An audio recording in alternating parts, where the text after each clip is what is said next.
Let me know if I'm audible and if my screen is visible.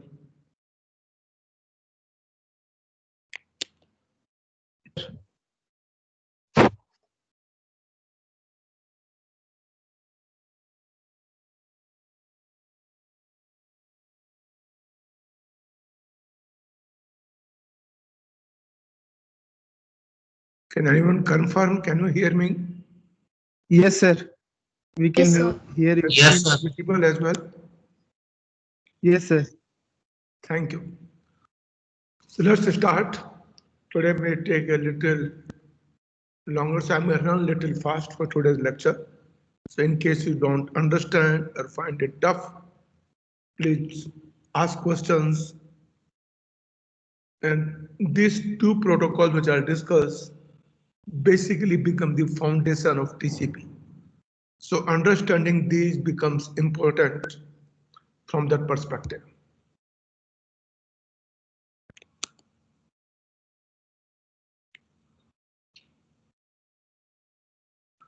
So let's look at what have we studied.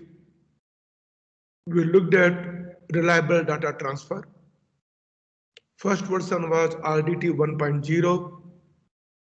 In that we said that my underlying channel is completely reliable, and thus my RDT 1.0 was simple. I get the data from application sent to the other side because I know my network would deliver it in order without corruption, without loss. So I had nothing to do really except receiving and sending. Then we went to next version trying to be more realistic. We said my channel could corrupt the packet even though it may not lose a packet, it will still deliver in order, but it could corrupt the packet. So to detect, we introduced checksum into the packet, and we realized that just because we introduced checksum only for the data packet and not for the ACK or a NAC. And so we realized the serious flaw with this RDT 2.0 was that if ACK or NAC is corrupted, that could be a problem. If ACK is corrupted, we will be sending a packet and packet would be re-delivered, or if NAC is corrupted, then becomes ACK, we won't send the packet and there might be packet loss. So 2.0 is serious flaw. So we modify 2.0 to 2.1 where we introduce checksum to ACK and NAC, and to distinguish between duplicate packets, we introduce packet called sequence number. And since we want to distinguish between only two consecutive packets, so one bit sequence number having value 0 and 1 was good enough. Then we modified 2.1 to 2.2. Basically, our control message over ACK or NAC, and we said, can we control message ACK and do away with NAC? Because the less the number of message type we deal with, better we are in terms of implementation dealing with it. So we introduced 2.2, we replaced NAC by ACK, but in the ACK we started putting sequence number. And that served the purpose. Then we moved to 3.0, to the realistic case where channel can not only corrupt the packet, but it can also lose the packet. If it can also lose the packet, then how does sender know whether packet is lost or not? We introduce timer. So if timer times out, sender would resend the packet. But from receiver perspective, there is no difference between RDT 2.2 and 3.0 because timer implementation is purely on the sender side. Protocol design wise, RDT 3.0 works perfectly. So even though my underlying channel is unreliable, it still works fine. The problem is, or the rather challenge is, it is too inefficient. We waste too much of channel bandwidth because till we get the egg, we don't really use the channel, and this is wastage of resources. So let's look at what we can do next to improve upon the channel efficiency and concept we introduced is called pipelining. Previously, the sender and receiver, I send a packet, packet goes, I get the egg. Till the time I get the egg, we don't do anything, we are wasting resources. Solution is rather than waiting for a ACK, send multiple packets, fill this pipeline, and as and when ACK receives, process them and keep sending more packets. So pipelining basically means send multiple packets one after the other without waiting for the first ACK. And as and when ACK occurs, process them and send the next packet. This also means that our sequence numbers, which were range 0 or 1, has to become larger because now we could be sending multiple packets, let's say n packets or m packets, and each has to be identified separately. So my sequence number range will increase, and with the range of sequence number, it has its own challenges. Now, since we're sending multiple packets, we need to buffer multiple packet at sender. We might have to buffer received packet at receiver because our reliability means that my transport layer delivers the packet in order, uncorrupted, without loss, without duplicate to the application. So if I receive a packet at the receiver out of order, or let's say some packet is lost, but I receive subsequent packets, should I buffer the packet? Because I cannot deliver them the application ahead of schedule, otherwise I'll violate the order. So we'll see some case we want to store received packets which are out of order in buffer. Sometimes you don't, and we look at when such cases would occur. For pipelining protocols, there are two generic protocols have been defined. One is called go back N, other is selective repeat. And we'll see TCP is going to be getting best ideas from both of them, and then how TCP is implemented. So first look at go back N, and then we look at the selective repeat. So let's look at how does pipelining improve my efficiency. We assume that packet transfer rate T is equal to 0. This is my transmit time. After this packet is transmitted, rather than waiting for the ACK, I can send next packet, I can send further next packet, and so on and so forth. So when I get the ACK, I'll get the ACK, will I get the ACK? When I get the ACK, so previously my this much time I was waiting, now waiting only this much time. So my efficiency basically becomes during my total time wait, which is L by R plus my round trip time. So if I look at 1000 bytes packet, which is 8000 bits packet, my bandwidth is 1 gigabits per second, and my propagation delay is 15, and then I can send again. So rather than sending one packet, I'm sending 3 packet. So this is the time utilizing overall total time, round trip time L by R. So you can look at my transmit time is 8 microseconds or 0.008 millisecond. Since I'm sending 3 packets, so it becomes 0.0024, and total time is 30 is round trip time 15 millisecond plus 15 millisecond. So this makes it 30 millisecond plus 8 microsecond.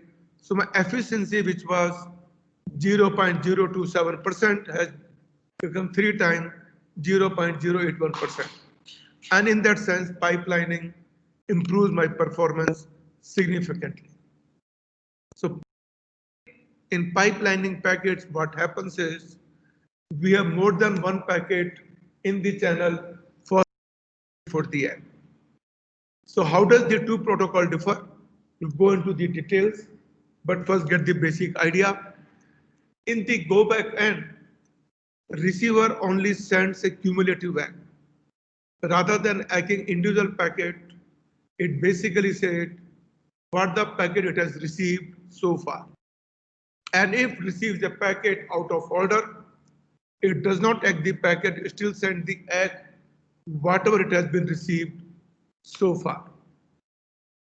Now, because packet could be lost, so it maintains a timer for the oldest packet which is yet to be ACKed. And when we look at the demo and look at the protocol, we'll understand it in a better way. And whenever my timer expires, we will retransmit all the unACKed packets in the go back end. In selective repeat, the receiver acknowledges individual packets. Rather than cumulative ACK, it acts in means If it receives packet out of order, it has to buffer them. Go back and you don't need to buffer out of order packets because sender is anyway going to retransmit. So in selective repeat, we have to send the individual packets. We maintain timer for each packet because receiver is acknowledging individual packets, and with multiple timers, implementation really becomes complex.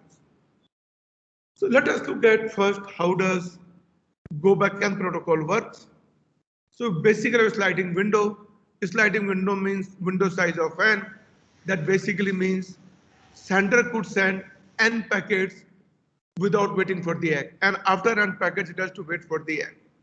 Now whenever ACK receives, it will basically move the window on the right side.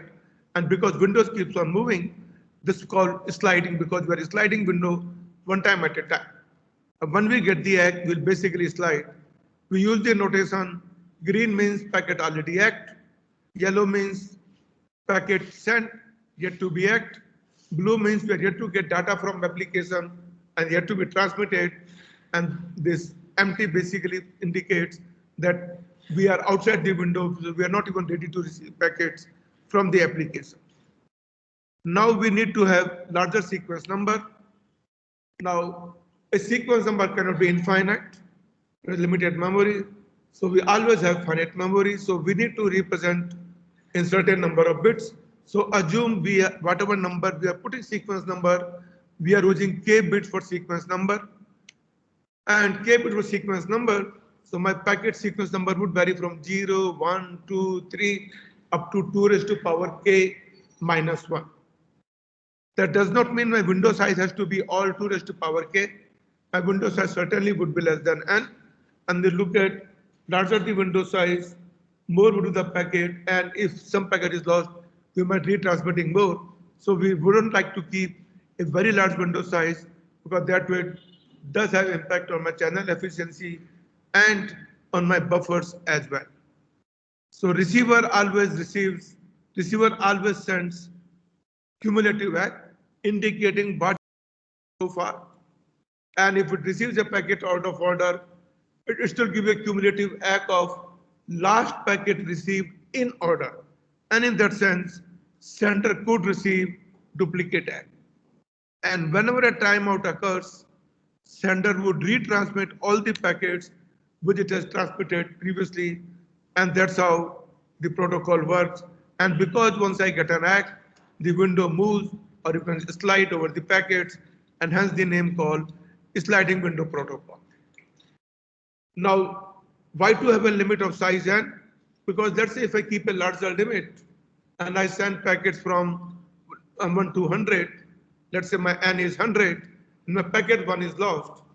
If packet 1 is lost, receiver would still not give an ACK, and then sender should retransmit all the 100 packets again.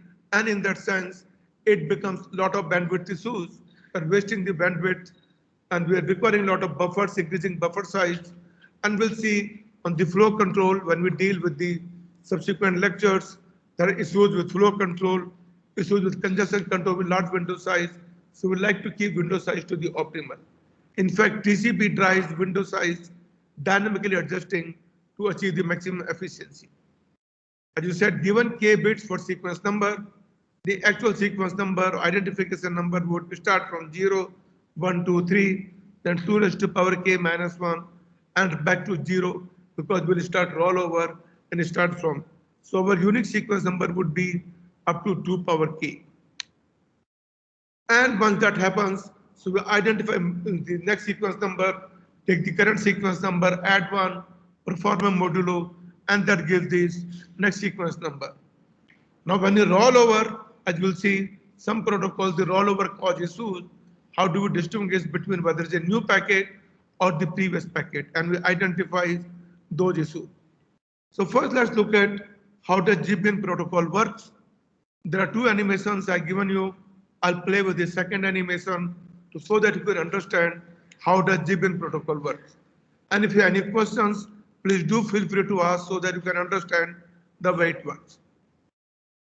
So this is GBN protocol. You can see I'm starting from beginning. I can reset, so nothing is there. Now when it says send packets means application gives me a packet, it transmits, my window size is n, 5, I send 5 packets, and receiver sends cumulative acknowledgement, and we are fine. And as and when ACK is received, window is sliding further. Now let me send more packets. And let's say this packet is killed. So packet number 7 is killed. So if you look at when packet number 8 was received, it is still giving ACK for packet number 6 because receiver did not receive packet number 7. It always gives cumulative ACK means till whatever time it receives successfully. So receiver received to 6, even though received packet number 8, it is still giving ACK of 6 because it did not receive 7. So let me resume. It gets that and window moves here. I can send new packet and I can even kill this. But still if you look at, since it did not receive packet number 7, last successful receives a packet number 6, so ACK still goes for packet number 6. Now once timeout occurs, sender would send all these 5 packets again. And this is how, so once a timeout occurs, sender is going to send all the packets again at timeout, and then receiver will acknowledge them accordingly. So timer is running. We look at when timeout occurs. Timeout has occurred. Now all packets are sent. And let's say we resume, packets goes, and it sends ACK because receive 7, ACK for 7, ACK for 8. So let's assume even this ACK is killed. Even this ACK is killed. This ACK is killed. Now you see when ACK of 9 is received. ACK of 9 means packet up to 9 has been received, and the sliding window will move past 9, even though it does not receive ACK for 7 or ACK for 8, but because it receives ACK for 9, and this is the cumulative ACK, this implies that all the packets up to 9 has been received, and my window would move past 9. So you see that. And now because 11 has also received, this means packets up to all the were received, and that's the way it works. So let's say, let me send again.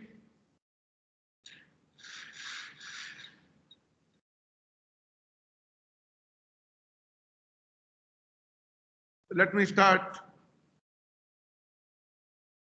I'm sending all, and let me kill this ACK.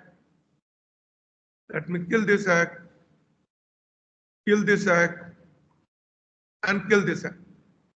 Now because ACK 3 would be received, this indicates all 0 to 3 has been received, and the sliding window moved past 3, as you might see here. And then whenever time happens, 4 would be transmitted. So if I send new, that will happen, but because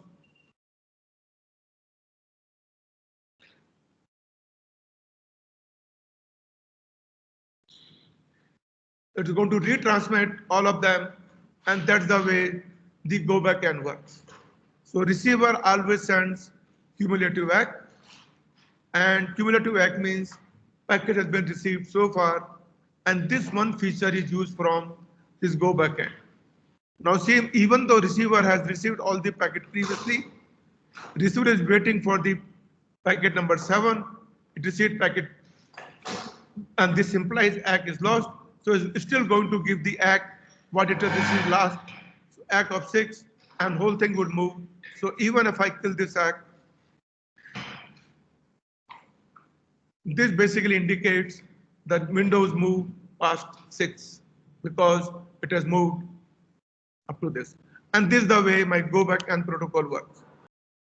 Questions about this before I move on?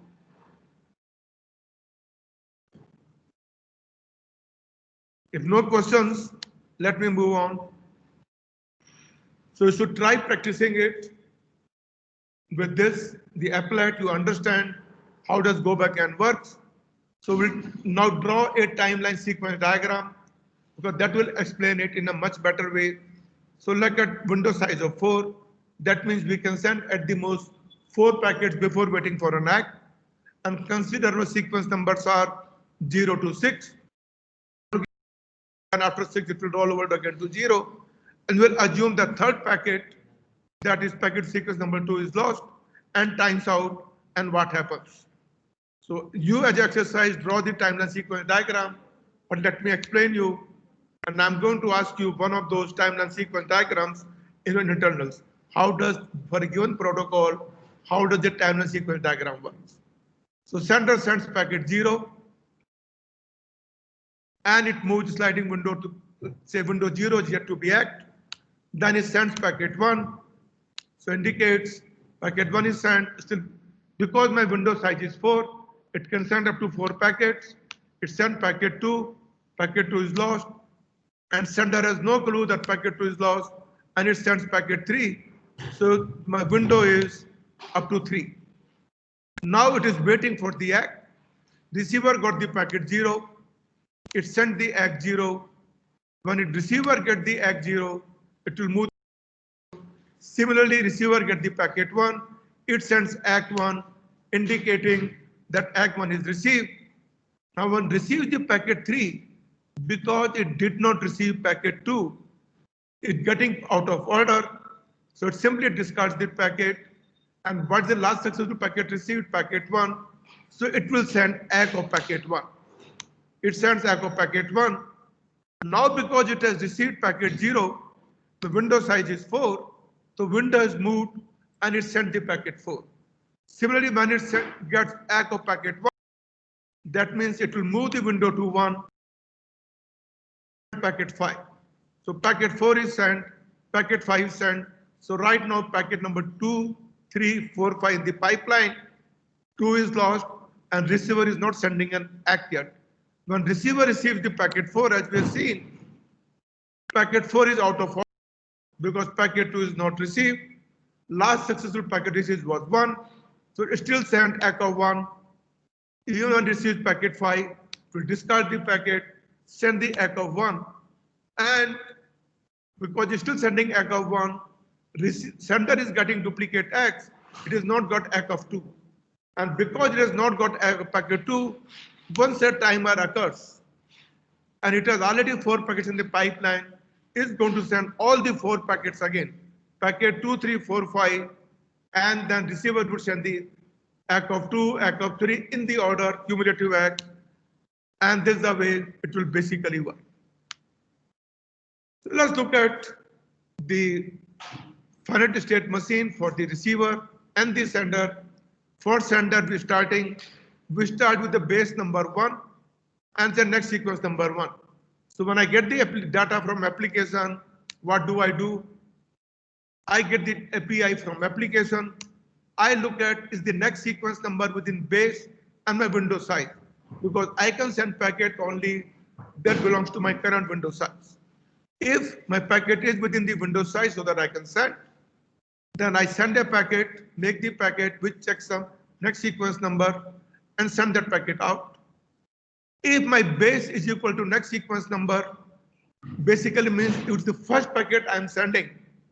This means if I'm first packet I'm sending, start a timer, because I keep timer for the oldest unhacked packet. If this is not the first packet, then I don't start a timer. I just increment the sequence number, and my packet is out of the window, I simply ignore it.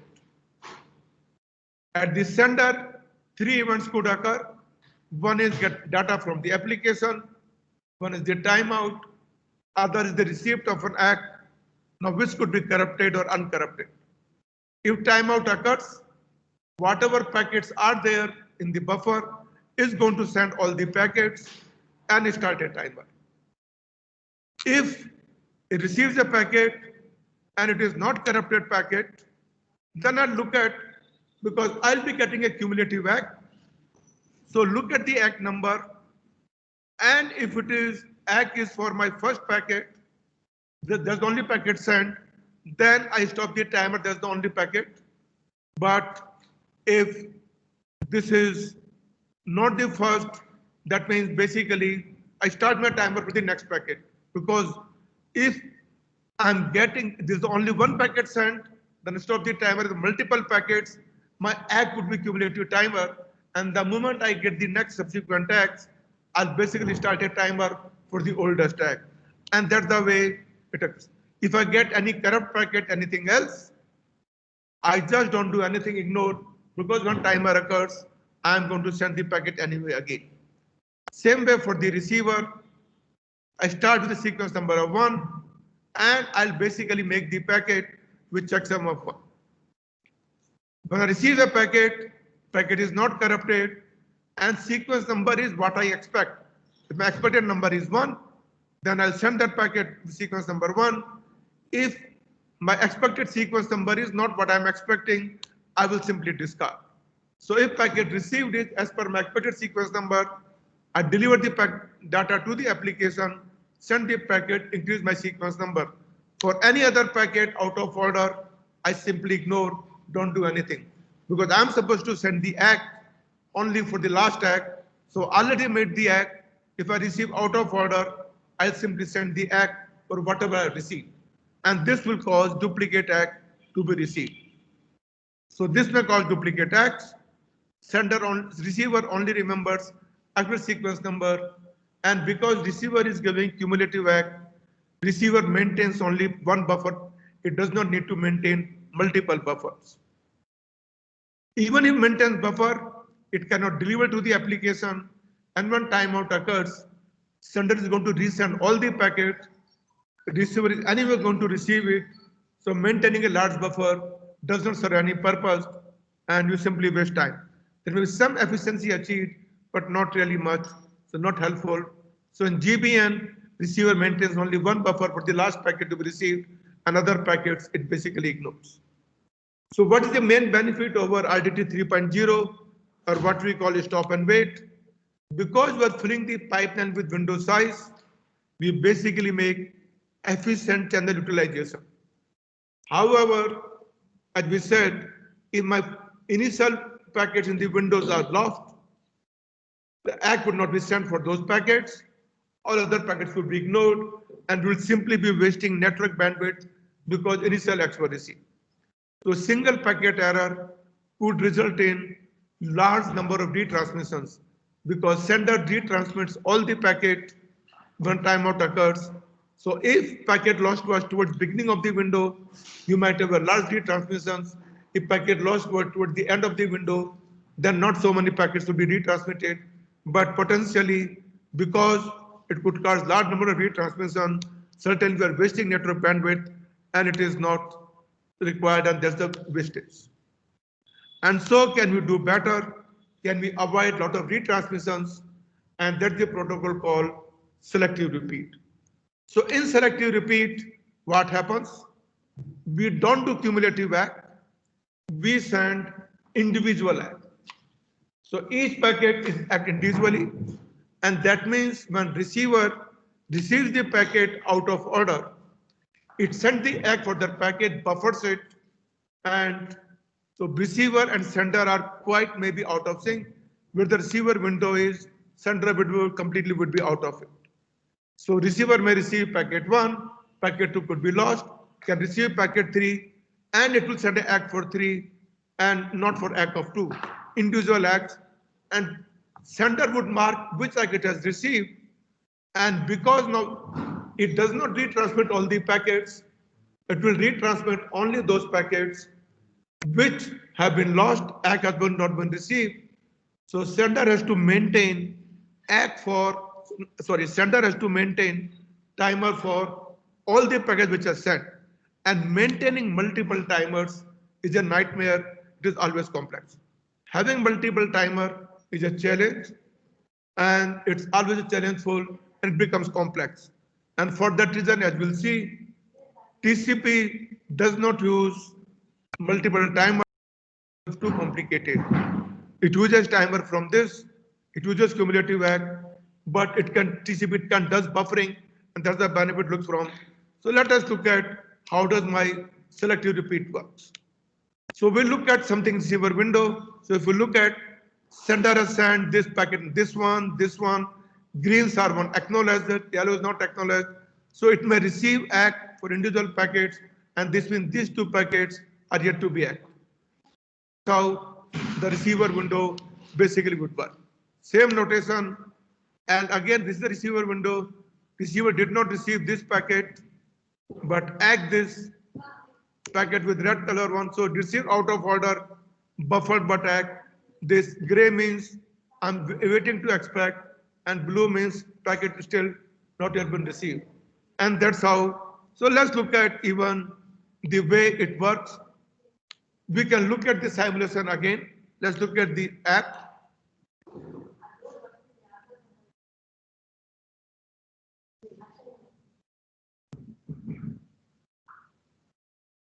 So let's start we send all the packets.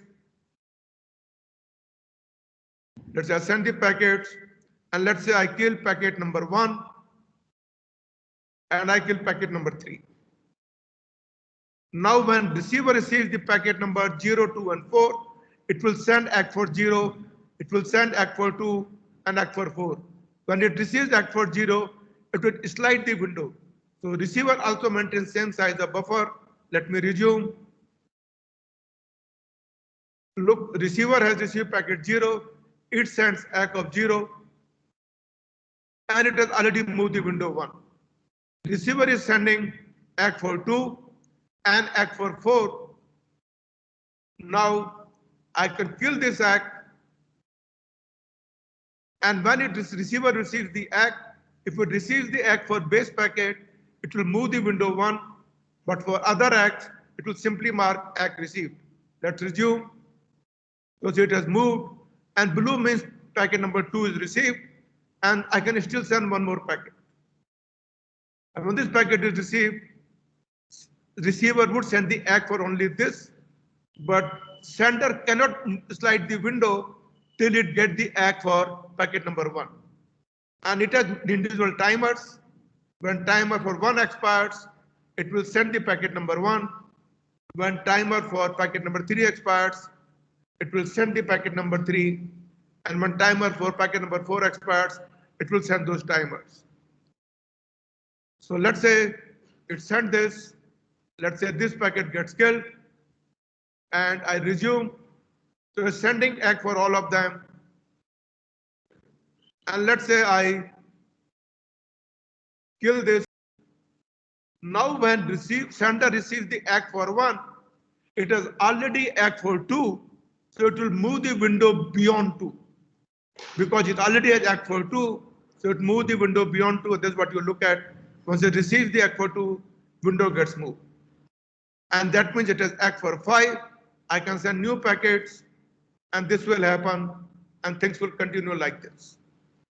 And that way, it has still not received packet number 3. Only when it receives packet number 3, it will basically move out. So even though it sent ACK for 4, ACK was lost. So when timeout occurs, it's going to send packet number 3, and it's also going to send packet number 4. And once it sent the ACK, once it receives the ACK here, once it receives the packet number 3, it will send the ACK. I can actually kill packet number 4, but once packet number 3 is received, it will send ACK for 3, and since it has sent ACK for remaining, the receiver will move the window to starting from packet number 8. Let's look at those. And it has moved the window packet number 8.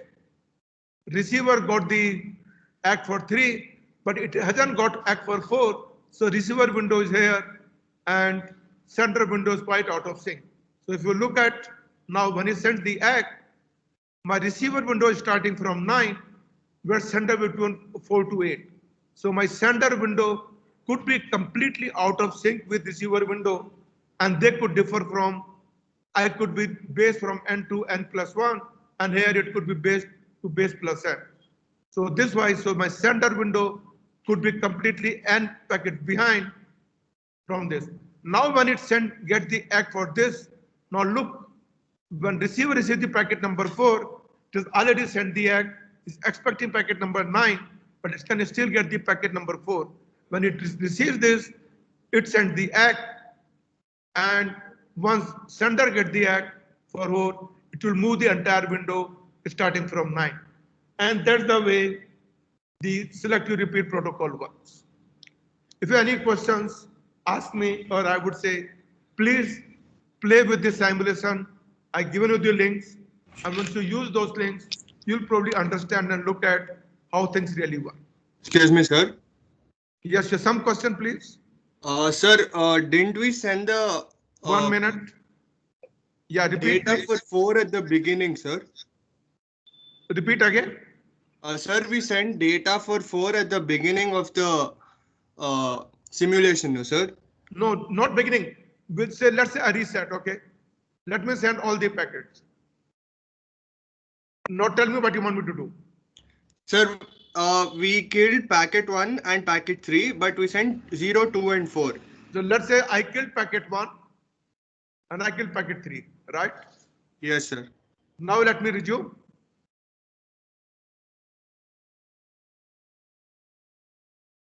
So you get ACK of 0, you get ACK of 2 and ACK of 4.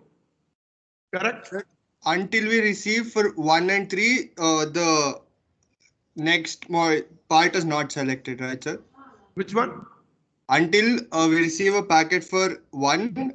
Yeah, so it will move only 1 till it receives 1, it will not move window. So let me resume back. And see, it will move only 1 window. It has got 2, it marked 2 is ACT, 4 is ACT. But till 1 is received, this fellow would not move. Okay. Yes, sir. Got it, sir. Okay. Just let it complete timeout would occur. It will send. So I can send a new packet. It will send the ACK for 5 as well. Okay. And it will mark the ACK. But when timeout occurs, it's going to send 1 and 3. So wait for the timeout to occur. And it may so happen that both 1 and 3 received. It will send the ACK for both, but something may be lost. So let's say when it gets 1 and 3, it will move the window at 6 once it receives the ACK and 3.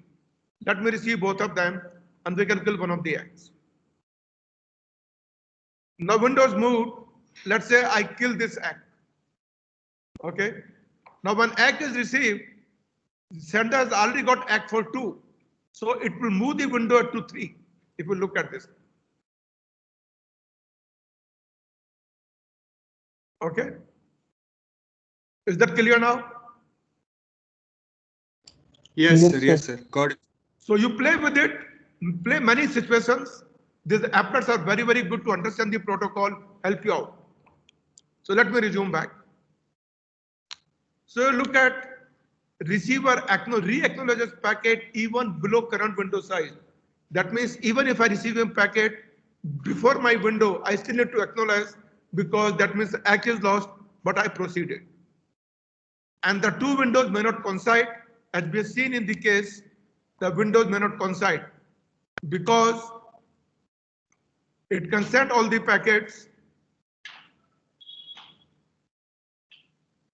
and I can kill this ACK.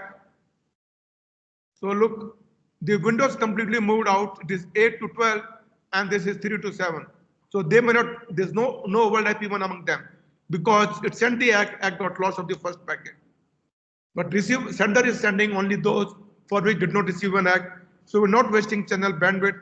Price we are paying is we are maintaining higher buffers at the receiver as well. And multiple timers, which is a bit too complex. However, we look at the scenario and we draw the timeline sequence diagram. So let us look at this. Again, same thing, same case as we done in go back end. Packet 0 is received, it send the ACK 0. Packet 1 is received, send the ACK 1. So I strongly recommend you when you play with the simulation app for both go back end and selective repeat, correspondingly draw the timeline sequence diagram. Because that will certainly make you understand how the buffer works, where things are. When you design any protocol, to look at a communication, using this timeline sequence diagram is very, very powerful and is a great design philosophy and make sure that things work. And when you do a project finally next semester, next year, if you're doing asynchronous events, multiple communications which you might be doing, this timeline sequence diagram will help you make an excellent design. So do work it out. Now look, packet 2 is lost. When the receiver packet 3, I buffer packet 3 and send ACK for 3. Now because sender has got ACK of 0 and window size is 4, it sends packet number 4. When sender receives ACK for packet 1, it receives ACK for 1, it moves the window and sends packet 5. So window size is 4, it maintains that. Receiver has received packet 3, it received packet 4, this is packet 5, everything is in the buffer. It cannot deliver them because delivery has to be in order. It will deliver only when packet 2 is received. When packet 2 is received, only when timeout occurs. Packet 2 is sent. When packet 2 is sent, it basically has all the packets in the buffer. It receives packet 2, but because packet 3, 4, and 5 in the buffer, it delivers all these packets to the application, send the ACK of 2.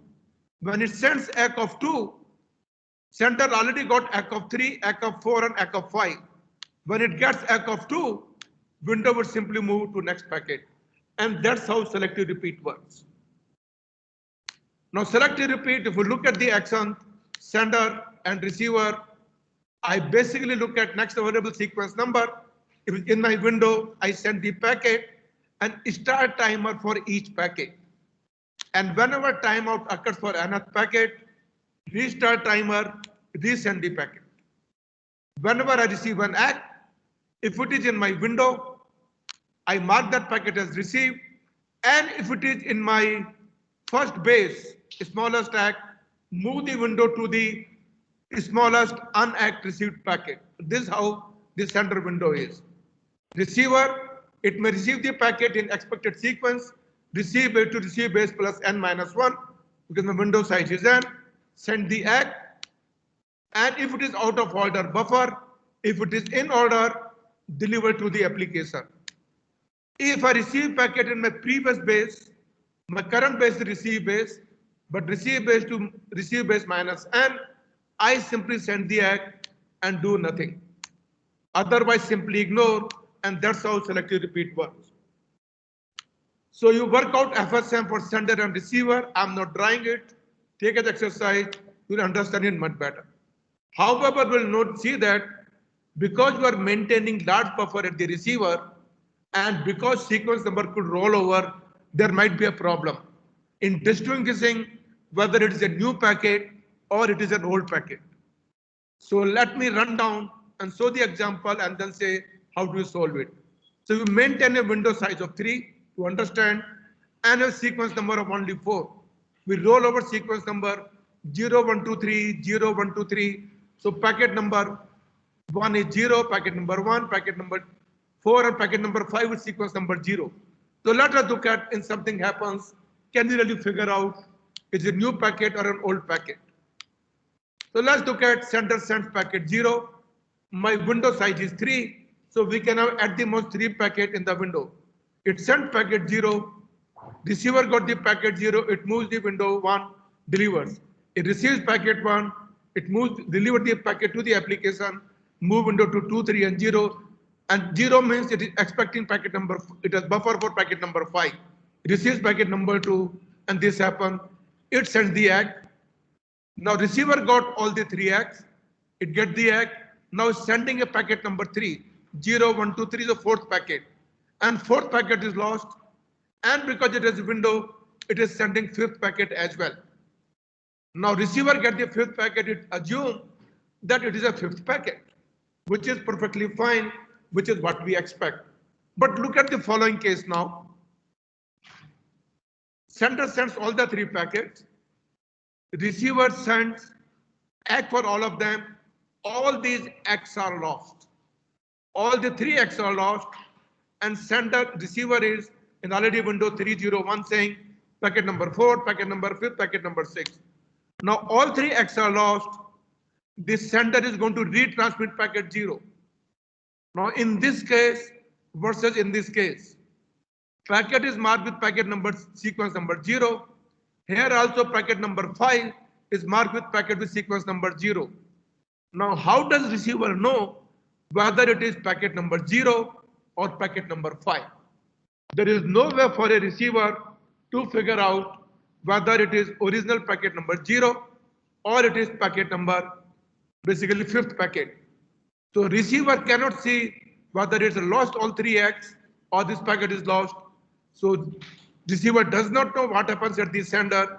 And this being the case, when receiver get packet number 0, it has no way to figure out whether it is the fifth packet or it is the first packet. That primarily means there is basically a figurative curtain between the sender and receiver. I work with my window size and my buffers. I do not know what happened on the other side, and this problem occurs mainly because my window size is 3 and my number of sequences, there is a close relationship because my window size is very close to total number of sequence numbers, and if that is the case, receiver cannot figure out in such cases.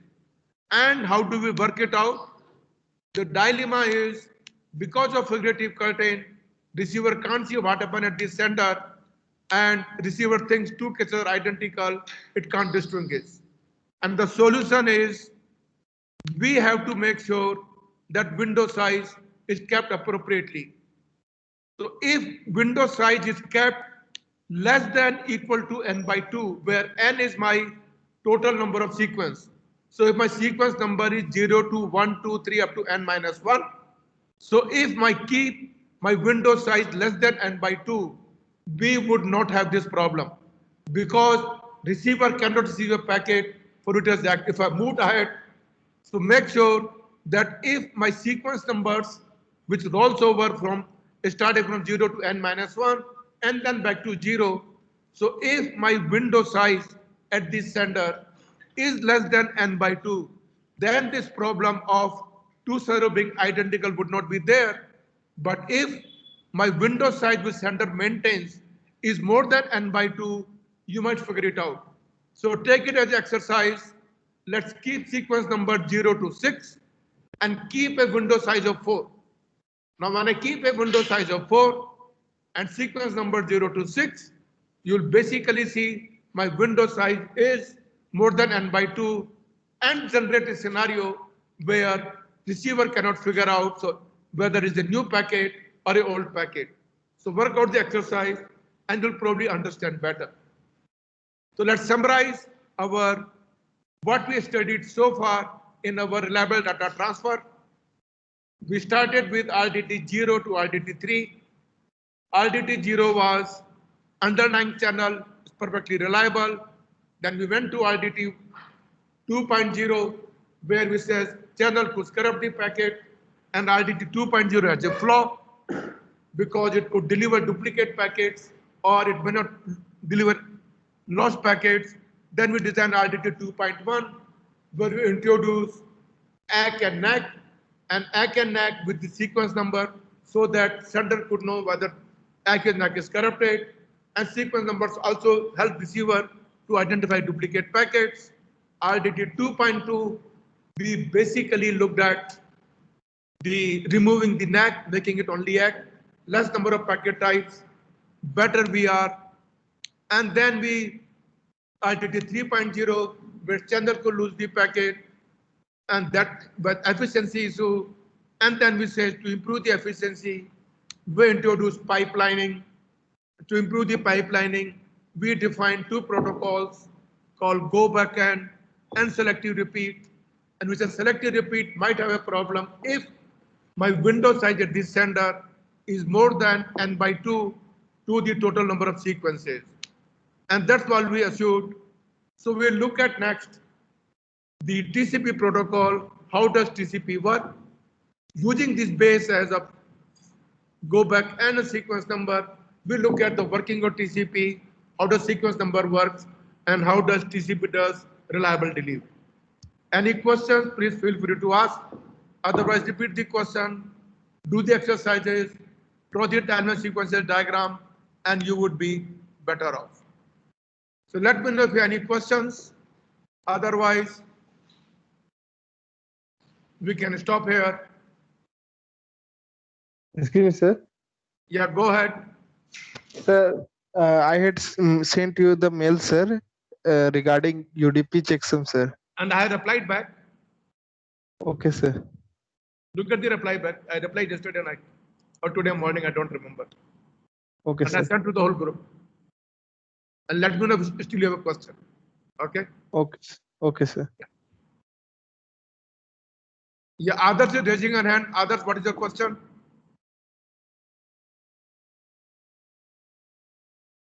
Others have raised their hand. So tell me, others, you have any questions?